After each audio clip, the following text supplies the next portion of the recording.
आज हम सुनेंगे परमपिता परमात्मा के ईश्वरीय महावाक्य। आज मीठे पिता बोले, मीठे बच्चे, ज्ञान सागर बाप आए हैं, ज्ञान वर्षा कर इस धरती को सब्ज अर्थात हरी भरी बनाने। अभी स्वर्ग की स्थापना हो रही है, उसमें चलने के लिए दैवी संप्रदाय का बनना है। अर्थात ये धरा आज विकारों के कारण, साथ ही साथ प्रकृति का असंतुलन बनने के कारण ये मरुस्थल बन चुकी है। और परमात्मा अपने दैवी बच्चों को उनकी मदद द्वारा पवित्रता की शक्ति से इस धरा को स्वर्ग बनाने के उन बच्चों की मदद से ये कार्य संपन्न करते, इसलिए उन्हें दैवी संप्रदाय कहा जाता। प्रश्न है, सर्वोत्तम कुल वाले बच्चों का मुख्य कर्तव्य क्या है? सर्वोत्तम कुल वाले बच्चों का मुख्य कर्तव्य क्या है? तो उत्तर में कहा, सदा ऊंची रूहानी सेवा करना। स्थूल सेवा तो समाज में हर कोई करता है, किंतु यह ऊंची सेवा करते हैं कि आत्मा की सेवा करना। आत्मा के अंदर रूहानियता, आध्यात्मिकता और आध्यात्मिक शक्ति के आधार से गुणों का, दिव्यता का संचार करना। जो कमी है उन आत्माओं में वो भरना, यही तो सबसे ऊंची सेवा जो स्वयं परमात्मा आकर हम बच्चों के लिए इतनी मेहनत कर हमें विषय विकारों से छुड़ाकर पावन बनाते हैं। इसलिए उनके बच्चे भी ऐसी ऊंची सेवा करें। यहाँ बैठे व चलते फिरते खास भारत और आम सारे विश्व को पावन बनाना, श्रीमद् पर बाप के मददगार बनना, यही सर्वोत्तम ब्राह्मणों का कर्तव्य है। विश्व को पावन बनाना सबसे बड़ी सेवा हो गई ना। और ये तो परमात्मा के बच्चे ही उस कार्य में मदद रूप बनते हैं। उनकी श्रीमत पर चलना अर्थात ईश्वर पिता को अपनी मदद का हाथ देना।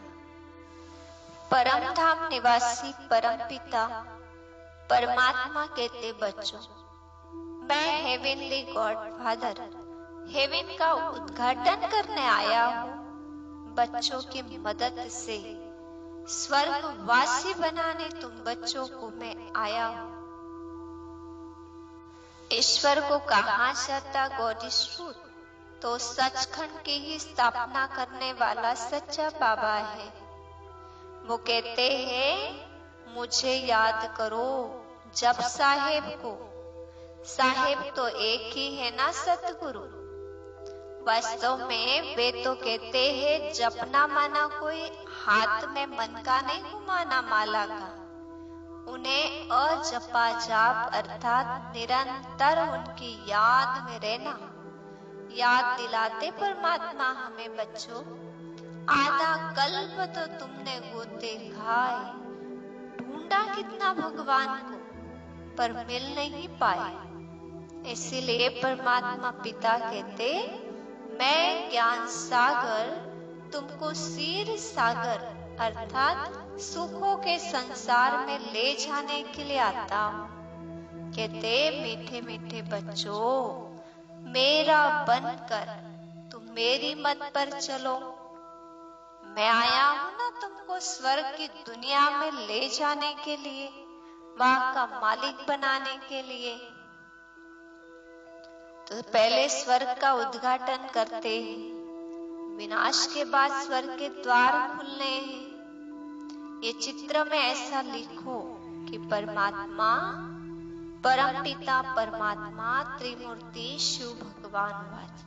क्योंकि परमात्मा को तो कोई जानते ही नहीं है ना, इससे जब परम पिता पारलौकिक परमात्मा और त्रिमूर्ति शब्द आने से परमात्मा का परिचय भी और उनके कर्तव्य सब सिद्ध हो जाता है। और वो संगम पर आकर कहते कि मैं तुमको पुण्यात्मा बनाता हूँ।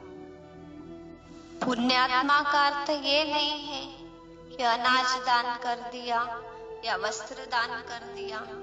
पुण्यात्मा बनने का आधार है आत्मा जब अपनी देह और देह की स्मृतियों से सूक्ष्म या स्थूल विकारों से मुक्त होकर के स्वयं को आत्मा निश्चय कर प्यारे पिता की याद में कर्म करती और उन कर्मों को भी करने के बाद उन्हें सौंप देती है।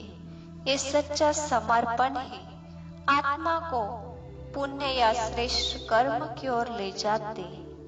और जब ये पुण्य कर्म धीरे धीरे संचित होते होते हम पुण्यात्माओं की दुनिया अर्थात सत्युग की दुनिया, जहाँ पर आत्मा को सुख, शांति, संपत्ति, संपूर्ण संपदा होती, ऐसी दुनिया की वे अधिकारी बनते। और इन सब का आधार है इस समय का परमात्मा ज्ञान और परमात्मा के साथ लगाई हुई लगन। इससे आत्मा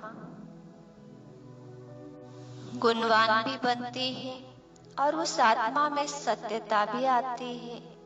और ये सब होगा परमात्मा की ऊंचे से उच्च पढ़ाई को पढ़ने से। फिर वरदान में कहा कि संतुष्टता द्वारा सर्व से प्रशंसा प्राप्त करने वाले सदा प्रसन्न चित्त भव। संतुष्टता द्वारा सर्व से प्रशंसा प्राप्त करने वाले सदा प्रसन्न चित्त भव। संतुष्टता की निशानी प्रत्यक्ष रूप में प्रसन्नता दिखाई देगी। जो सदा संतुष्ट व प्रसन्न रहते उनकी हर एक प्रशंसा अवश्य करते। तो प्रशंसा प्रसन्नता से ही प्राप्त कर सकते हो। इसलिए सदा संतुष्ट और प्रसन्न रहने का विशेष वरदान स्वयं भी लो और औरों को भी दो। क्योंकि इस यज्ञ की अंतिम आहुति सर्व ब्राह्मणों की सदा प्रसन्नता है। जैसे कोई यज्ञ रचते हैं, ब्राह्मण को खुश करने के लिए उसे यज्ञ दक्षिणा दी जाती है। उसी प्रकार इस महायज्ञ की अंतिम आहुति सर्व ब्राह्मणों की सदा प्रसन्नता है। जब सभी सदा प्रसन्न रहेंगे तब प्रत्यक्षता का आवाज गूंजेगा, अर्थात विजय का झंडा लहराएगा। स्लोगन: डायमंड बनने का मैसेज देना ही डायमंड जुबली मनाना। डायमंड बनने का मैसेज देना ही डायमंड जुबली मनाना। ओम शांति।